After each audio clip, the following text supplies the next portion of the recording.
इसके बाद शुरू करते हैं अभ्यास प्रश्न। प्रदत्त विकल्पेभ्यः उचितम उत्तरम चिनुत।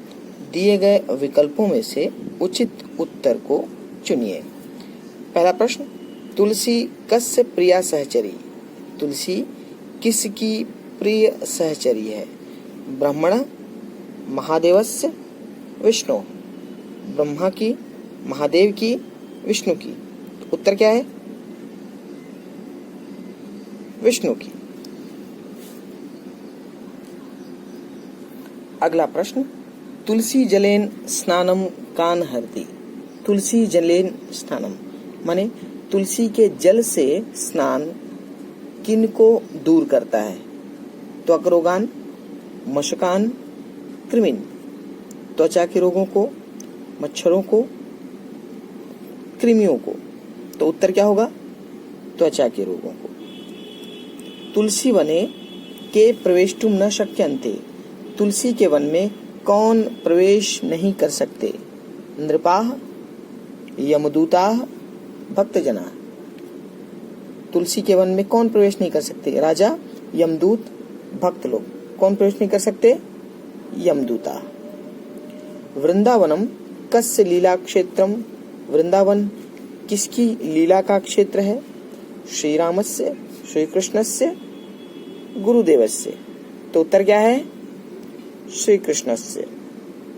भारतवर्षे कः पादपः सर्वाधिकम आदरम प्राप्यते? भारतवर्ष में कौन सा पौधा सबसे अधिक आदर प्राप्त करता है? कौन सा पौधा? तुलसी पादपः, आम्रम, निम्बः। उत्तर तुलसी पादपः। भारतवर्ष में तुलसी का पौधा सबसे अधिक आदर प्राप्त करता है। इसके बाद अगला प्रश्न, पूर्ण वाक्येन उत्तरत। पूरे वाक्य में उत्तर देना है। पहला प्रश्न, वृंदावनम नाम कथम सार्थकम? वृंदावन नाम कैसे सार्थक हुआ? इस प्रश्न का उत्तर में आपने पढ़ा था कि वृंदावन में वृंदा के ही पौधे सभी जगह थे, इसलिए उसका नाम वृंदावन सार्थक हुआ। तो उत्तर क्या होगा? वृंदावने सर्वत्र वृंदायाः एव पादपाः आसन्। वृंदावने सर्वत्र वृंदायाः एव पादपाः आसन्। अतः इसके आगे अगला, इसके आगे बाकी प्रश्न का भाग। अतः वृंदावन नाम सार्थकम, ये कथम हट जाएगा।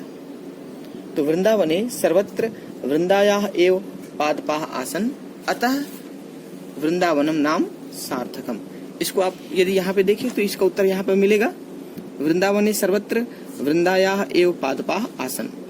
इसके आगे प्रश्न तदनुसार, अतः वृंदावन नाम सार्थकम।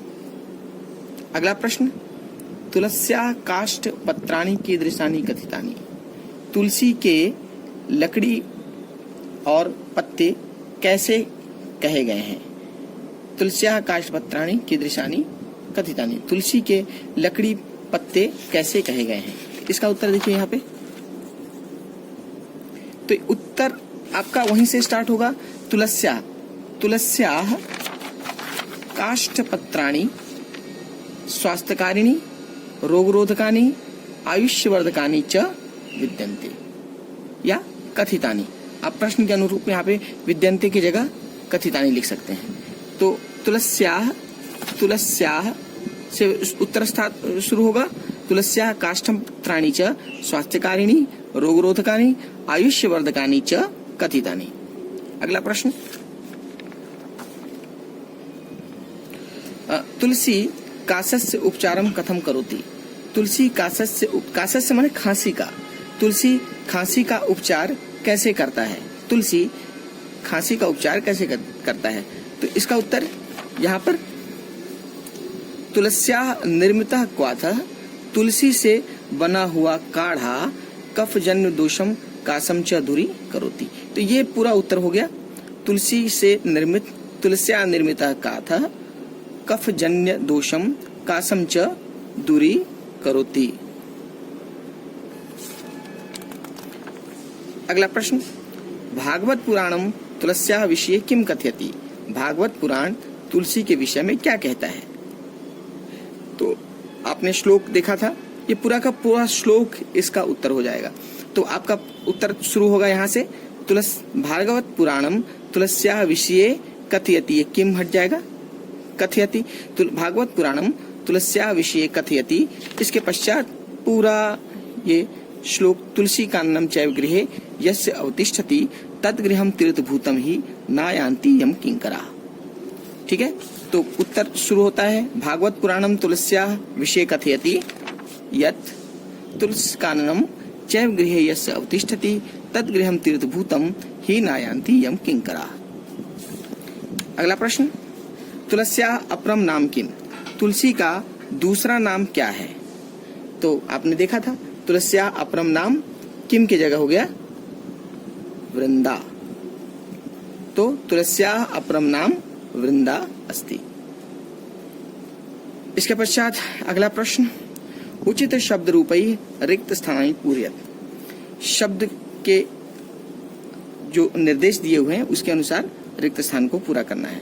ठीक है, यहाँ पर भिन्न भिन्न अजंत के रूप हैं, कहीं इकारांत है, कहीं आकारांत है, सारे रूप स्त्रीलिंग के ही हैं, उनके निर्देशानुसार आपको शब्द रूप लिखने हैं। ठीक है, आपने कक्षा 7वीं तक में सारे शब्द रूप पढ़ लिए हैं, उसके अनुसार आपको शब्दों का रूप लिखना है। कौमुदी, पहला है कौमुदी, कौमुदी का रूप, ये चूंकि ईकारांत है तो इसका रूप नदी के जैसे चलेगा, तो इसमें कौमुदी का प्रथमा में रूप क्या होगा, जैसे नदी, नद्यो, नद्यः, तो कौमुदी का, तो कौमुदी,